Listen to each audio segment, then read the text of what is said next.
प्रेम से बोलिए विष्णु भगवान की जय। चैत्र शुक्ल पक्ष एकादशी व्रत कथा। श्री सूत जी बोले कि हे देवकी नंदन, वसुदेव के पुत्र, जो आप कृष्ण नाम से विख्यात हैं, मैं आपको नमस्कार करता हूँ। मैं महापातकों को नाश करने वाला व्रत कहता हूँ। भगवान श्री कृष्ण द्वारा नाना प्रकार के पापों को हरने वाली एकादशी के महात्म युधिष्ठिर जी से कहे गए हैं। 18 महापुराणों से छाट कर नाना प्रकार की कथाओं द्वारा 24 महात्म कहे गए हैं। उसको मैं कहता हूँ, हे ब्राह्मणों, सावधान होकर के सुनो। युधिष्ठिर जी बोले कि हे वासुदेव, आपको मैं नमस्कार करता हूँ। चैत्र के शुक्ल पक्ष में कौन सी एकादशी होती है? तब श्री कृष्ण जी बोले कि हे राजन, इस पुरानी कथा को तुम एकाग्र मन से होकर के सुनो। वशिष्ठ मुनि ने इसे दिलीप से कही थी। दिलीप बोले कि हे भगवान, आप प्रसन्न होकर कहिए कि चैत्र के शुक्ल पक्ष में किस नाम की एकादशी होती है। वशिष्ठ मुनि बोले कि हे नृपश्रेष्ठ, आपने अच्छा प्रश्न किया है।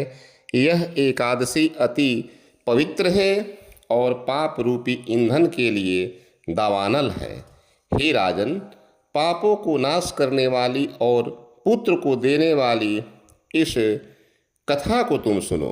पहले मनोहर रत्न और स्वर्ण का एक रत्नपुरी में मद से उद्धत पुंडरीक नाम का नाग रहता था। ऐसे श्रेष्ठ नागों से युक्त उस पुरी में पुंडरीक नामक राजा राज्य करता था और वह राजा गंधर्व, किन्नर तथा अप्सराओं द्वारा सेवित था। ललिता नाम की अप्सरा एक श्रेष्ठ अप्सरा थी और ललित नाम का एक गंधर्व था। ये दोनों स्त्री पुरुष प्रीति युक्त होकर के काम द्वारा पीड़ित हो गए और धन धान्य से युक्त जो अपना घर था उसमें सदा विहार करने लगे। ललिता के हृदय में सदा पति का वास रहता था और ललित के मन में सदा ललिता स्त्री बसती थी। एक बार पुंडरीक आदि गंधर्व सभा में स्थित होकर क्रीड़ा कर रहे थे और वह ललित स्त्री के बिना उस समय गान कर रहा था। उस ललिता के बिना उसकी जीभ ललिता के स्मरण से पदबंधन में स्खलित हो गया। नागों में श्रेष्ठ करकोटक उसके मन का भाव जान करके पदबंधन की गलती को पुंडरीक से कह दिया। वहाँ काम द्वारा व्याकुल है चित्त जिसका, ऐसे ललित को पुंडरीक ने श्राप दे दिया कि हे दुर्बुद्धे, तू कच्चे मांस को और पुरुषों को खाने वाले राक्षस हो जा। मेरे गाता हुआ भी तू काम के बस हो गया, मेरे आगे गाता हुआ भी तू काम के बस हो गया।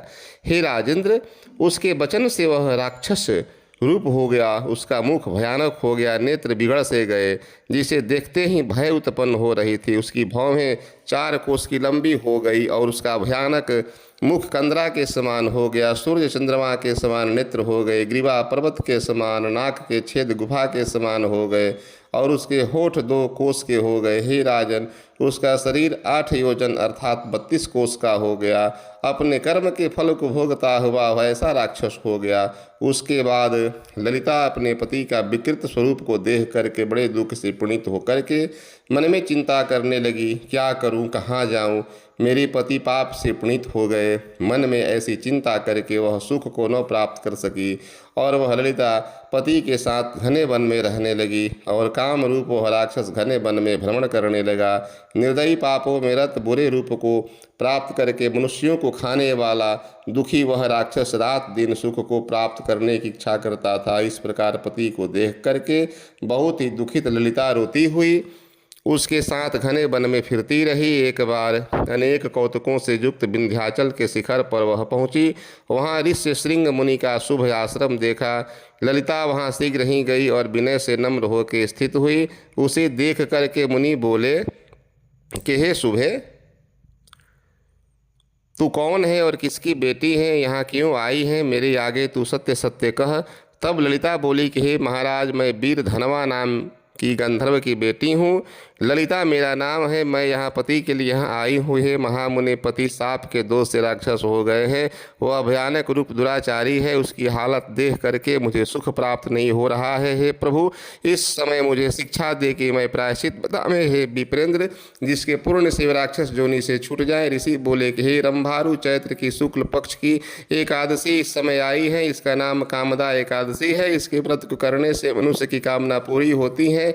हे भद्रे, इसका तुम व्रत करो, विधि पूर्वक कहता हूँ। इसके व्रत का जो पुण्य है मैं तुमसे पति को देना है, और उस पुण्य के देने से क्षण मात्र ही में उसका शाप दोष शांत हो जाएगा। मुनि के वचन को सुन करके ललिता हर्षित हो गई और हे राजन, एकादशी का व्रत करके द्वादशी के दिन ब्राह्मण के साथ स्थित होकर के वासुदेव के पुण्य से मेरे पति को पिशाच जोनि दूर हो जाए। उस समय राक्षस देह में वर्तमान वह ललिता के उसके पुण्य के प्रभाव से मेरे पति की पिशाच जोनि से दूर हो जाए। उस समय राक्षस देह में वर्तमान वह ललिता के वचन से पाप रहित होकर दिव्य देहधारी हो गया। उसका राक्षसपन जाता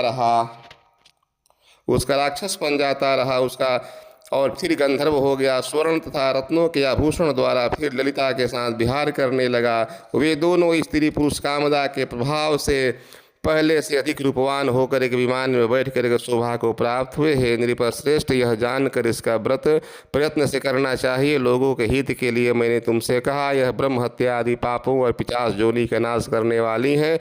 चराचर लोक में इसके सिवा और कोई नहीं है। इसके पढ़ने और सुनने से वाजपेय जग का फल प्राप्त होता है। प्रेम से बोलिए विष्णु भगवान की जय।